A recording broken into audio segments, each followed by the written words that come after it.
quase todo mundo conhece a parábola do bom samaritano, não é mesmo? Aquela lição clássica sobre ajudar quem precisa. Mas e se essa história for muito mais do que parece? E se for, na verdade, uma mensagem codificada, um mapa de um plano gigantesco de Deus para a humanidade? Pois é exatamente isso que a gente vai desvendar juntos.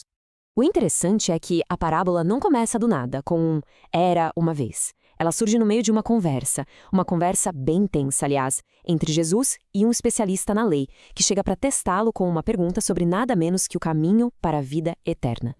E a pergunta que dá o pontapé inicial é, uma das maiores que existem. O que eu preciso fazer para herdar a vida eterna? Jesus, claro, responde com o coração da lei. Amar a Deus acima de tudo e ao próximo como a si mesmo.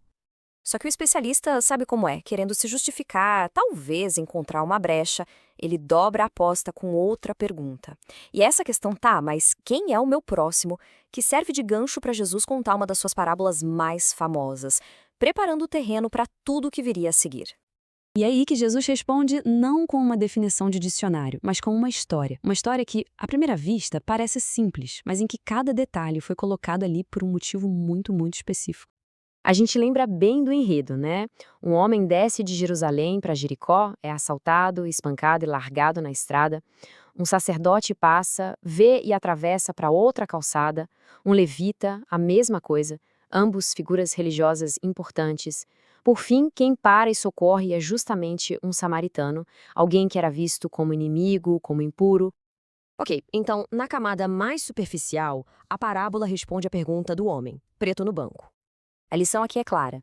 O próximo não é definido por laços de sangue, nacionalidade ou CEP. O próximo é quem está ali, na nossa frente, com uma necessidade que a gente pode suprir. É uma questão de oportunidade e, principalmente, de atitude.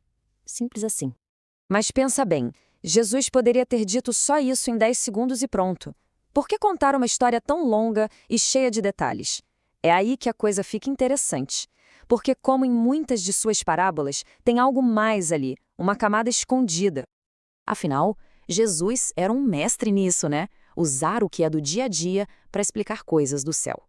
E se cada elemento dessa história, a estrada, as cidades, as pessoas, as ações, fosse, na verdade, um símbolo para algo muito, mas muito maior? Pois é, a ideia de muitos estudiosos é exatamente essa, que Jesus conseguiu condensar numa única historinha todo o propósito eterno de Deus. É como se fosse um mapa da salvação inteira, do Gênesis ao Apocalipse, compactado em alguns versículos. Então, bora lá. Vamos começar a montar esse quebra-cabeça, peça por peça, para enxergar a imagem completa que está por trás da história. Olha que interessante, o homem na estrada, ele não tem nome, não tem rosto, porque ele representa todos nós, a humanidade.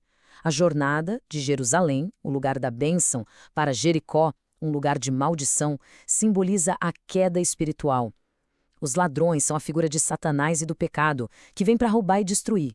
E o estado semi-morto, que descrição perfeita da condição humana, incapaz de se salvar por conta própria, mas ainda com esperança de resgate. E aqui tem um detalhe no texto que é o pulo do gato. O sacerdote e o levita, o texto diz que eles desciam pelo mesmo caminho. Ou seja, eles estavam no mesmo barco furado, na mesma condição de queda. Mas o samaritano não. A Bíblia diz que ele seguia a sua viagem. Ele não era parte do problema. Ele vinha de fora.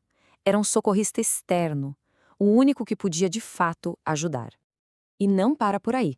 Essas três figuras também podem ser vistas como três grandes fases da história da humanidade com Deus. O sacerdote e o levita representam o tempo da lei, do Antigo Testamento. Eles eram a religião organizada, que era ótima para apontar o problema, o pecado, mas no fim não tinha poder para resolver. E aí vem o samaritano, que é a figura de Jesus inaugurando um novo tempo, o período da graça. E a simbologia continua, fica cada vez mais rica. O samaritano rejeitado é a figura de Jesus, o Salvador. O óleo e o vinho que ele usa são símbolos da cura e purificação do Espírito Santo e do sangue de Cristo. A hospedaria para onde ele leva o homem é a igreja, um lugar de cuidado. O hospedeiro que continua o tratamento é o Espírito Santo que age na ausência de Jesus. E a promessa de voltar para acertar as contas, uma referência clara à segunda vinda. Então, quando a gente junta todas essas peças, a história se transforma. Deixa de ser só um exemplo de boa ação e vira um resumo épico de toda a narrativa da redenção. Pensa só, tá tudo aí. A criação e a queda. Os períodos que mostraram nossa incapacidade de nos salvar. A primeira vinda de Cristo para iniciar o resgate. O trabalho contínuo da Igreja e do Espírito Santo. E, por fim, a promessa final do seu retorno para completar a obra. É o plano inteiro, de ponta a ponta. Incrível, né? Tá, tudo isso é muito profundo, muito teológico. Mas na prática, o que a gente faz com essa informação? É aqui que a beleza da parábola se revela, porque ela tem essa aplicação dupla. Uma verdade gigante sobre o plano de Deus e uma lição super prática para o nosso dia a dia. No nível prático, a mensagem é direta. Primeiro, a responsabilidade de ajudar é nossa. Não importa se os outros estão se omitindo. Segundo, a gente é responsável pela nossa não ação, por aquilo que podíamos fazer e não fizemos. E terceiro, ajudar custa. Custa tempo, recursos, energia, mas a recompensa, essa não tem preço. E no fim das contas, Jesus fecha a conversa não com um parabéns, você entendeu a alegoria. Ele dá uma ordem bem direta. Para o especialista da lei e para todo mundo que escuta até hoje. Vá e faça o mesmo. Entender essa parábola é, acima de tudo, um chamado para a ação. E assim, a parábola volta para nós hoje. Ela nos desafia a olhar em volta, a não só entender a história, mas a ser parte da história, a ser o próximo de alguém.